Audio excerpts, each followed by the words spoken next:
Good evening, Rachel. Good evening, Alex. Thank you very much. And thanks to you at home for joining us this hour. In November 2011, so just a little bit earlier than now in the election cycle, the last time we had a presidential election, so the middle of November 2011, the man who would go on to become the Republican nominee for president that year, Mitt Romney, November 2011, he took a campaign trip to Michigan. And on that trip, Mitt Romney said one of the strangest things he said during that entire campaign. He said something that day in Michigan that still, to this day, even looking back at it 4 years later, it still makes no sense. I have no idea what this means. I love being in Michigan. Everything seems right here. You know, I come back to Michigan, the trees are the right height. The grass is the right color for this time of year, you know, kind of a brownish, greenish sort of thing. It just feels right. The trees are the right height. Congratulations, Michigan. You have just suffered the most inexplicable, apparent compliment any major party presidential nominee has ever paid to any one individual state. I come back here, the trees are the right height. And maybe it is just Michigan. Maybe Michigan brings this out in presidential candidates. Michigan is also where Michael Dukakis in 1988 agreed to put on the world's worst choice for a helmet as he rode around in a tank at a General Dynamics plant in Michigan, looking to all the world like something between a giant baby and a Jetson. That was Michigan, too. But also, I just love playing that tape. But you look at those kind of things going wrong. You look at, these decisions that cannot be explained from the campaign trail in recent years. And in comparison to what they've got going on now on the campaign trail, the old stuff seems so harmless. Those things seem so quaint. Because now, this year, when a presidential candidate goes to Michigan and does something absolutely, totally inexplicable, now it's just like, ooh, bad choice for a helmet, or what is he talking about with the trees? Now, it's more like this.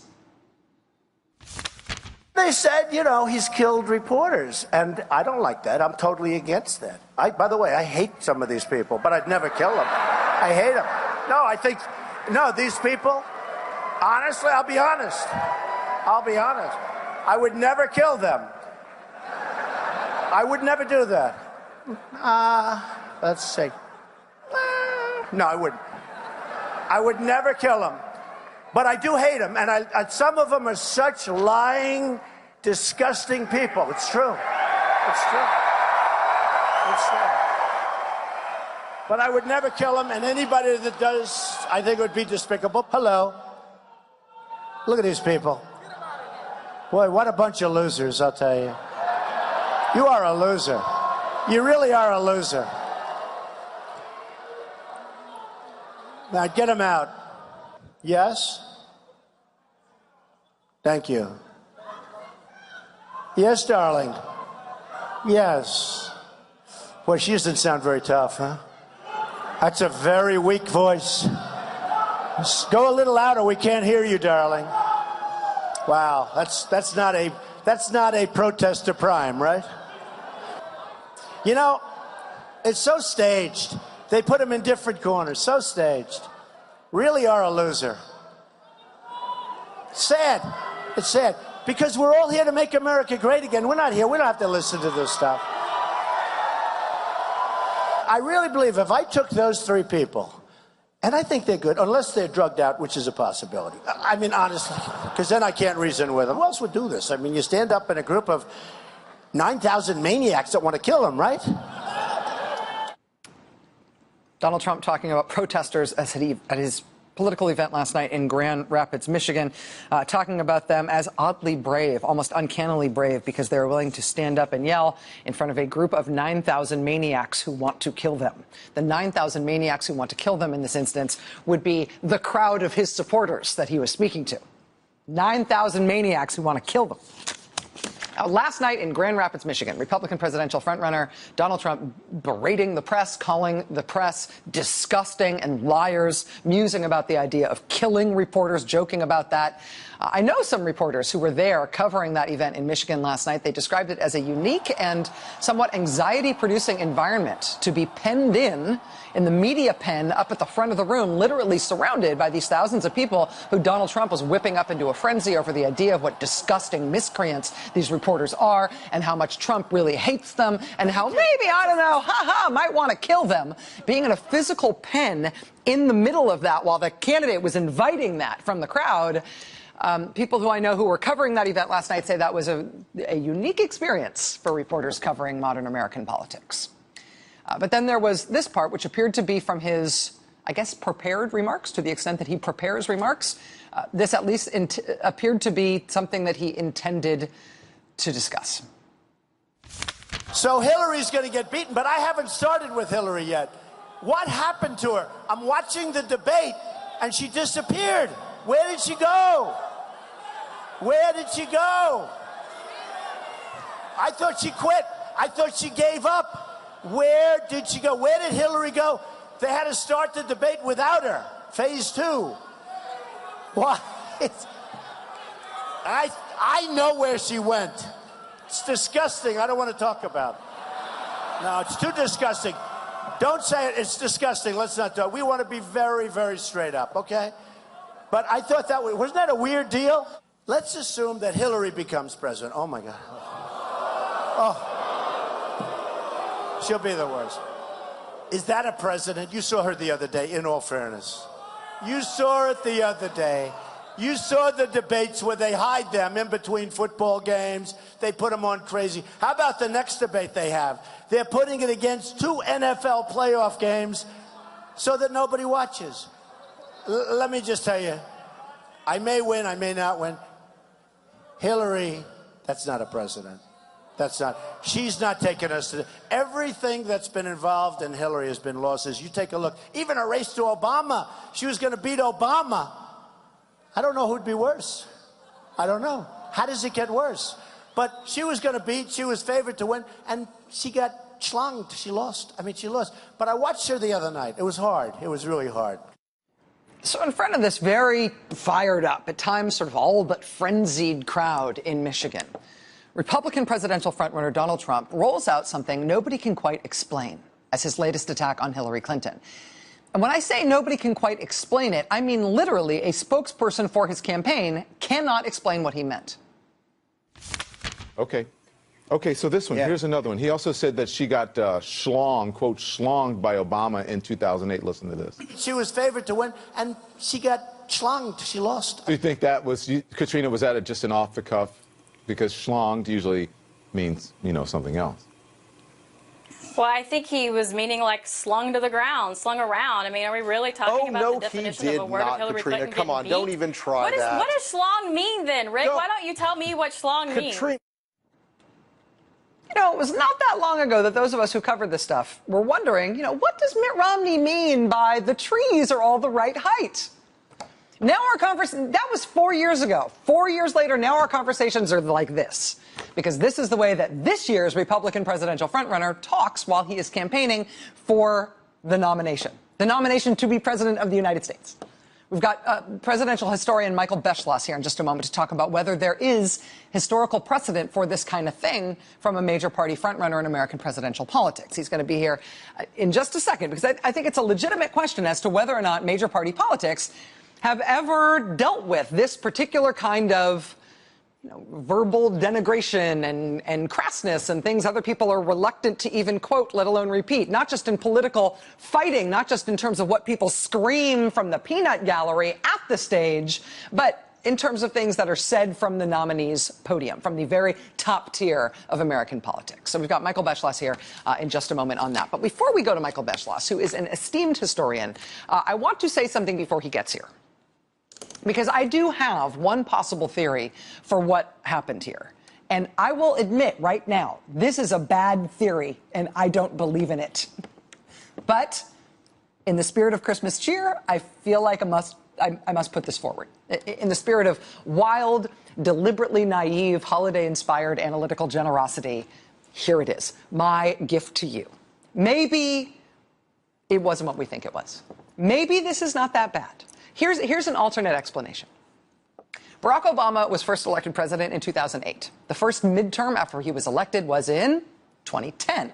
Traditionally, after a new president is elected, his party always gets trounced in the midterms. The president's party almost always loses a lot of seats in the midterm elections. There was no exception to that rule in 2010. The Republicans absolutely ran the table in the midterms that year. And in President Obama's first press conference after the 2010 midterms, this was the day after those midterm elections, he was very blunt about how badly his party lost.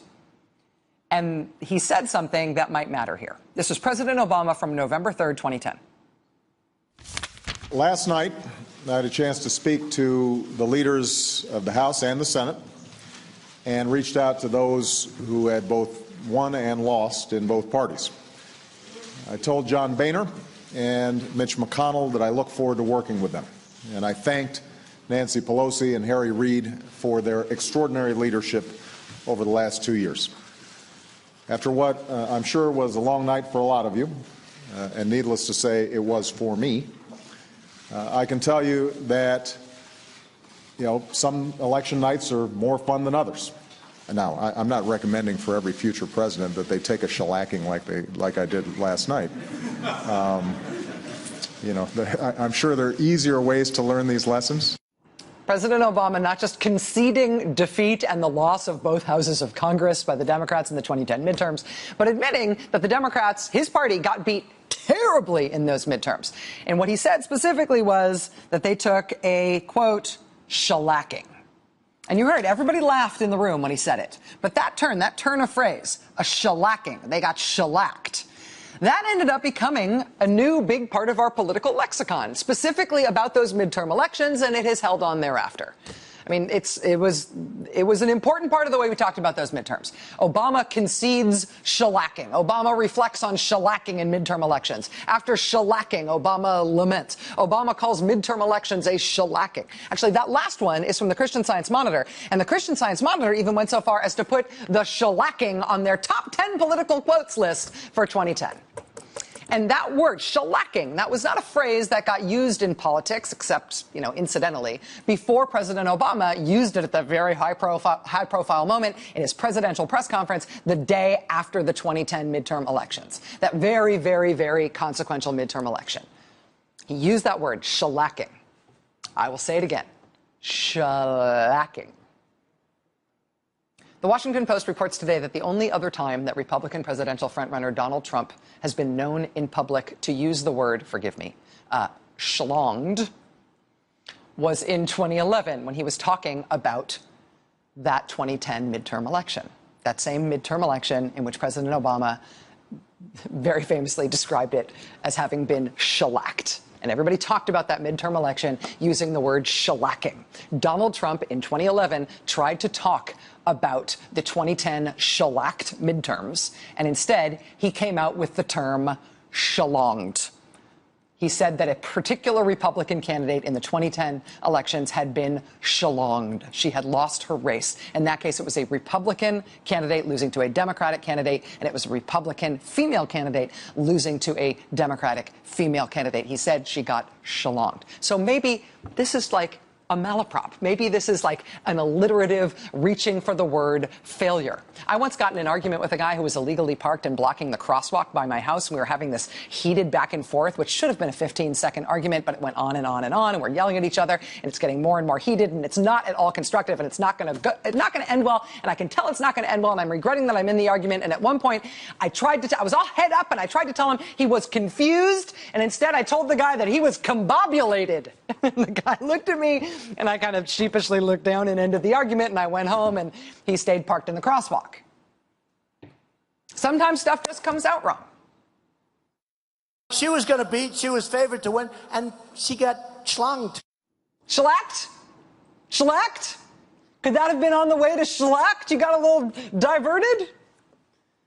I told you this was a bad theory. I don't actually believe this. I don't actually believe he meant something else and it came out wrong. But you know what? It's Christmas time. And at Christmas time, it's sometimes nice to imagine a nicer world than the one in which we live. One where the Republican Party's leading presidential candidates, at least their leading presidential candidate, one of them, says stuff like this and does stuff like this.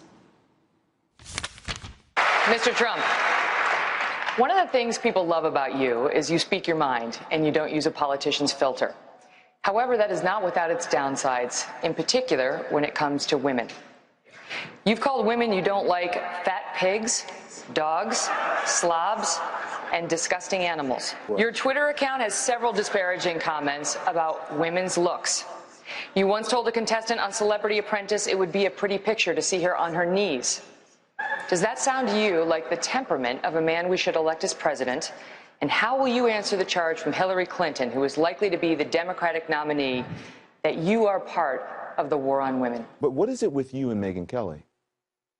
Well, I just don't respect her as a journalist. I have no respect for her. I don't think she's very good. I think she's highly overrated. She gets out and she starts asking me all sorts of ridiculous questions. And, you know, you could see there was blood coming out of her eyes, blood coming out of her wherever. He appeared to mock a reporter with a disability. Take a look. Written by a nice reporter. Now the poor guy, you got to see this guy. Oh, I don't know what I said. I don't remember. He's going like, I don't remember. Oh, maybe that's what I said. That reporter he is talking about is Serge Kovaleski, who now works for the New York Times. As you can see right there, he suffers from a chronic condition that impairs movement of his arms. And they said, you know, he's killed reporters, and I don't like that. But I do hate him, and some of them are such lying, disgusting people. It's true. It's true. It's true. But I would never kill him.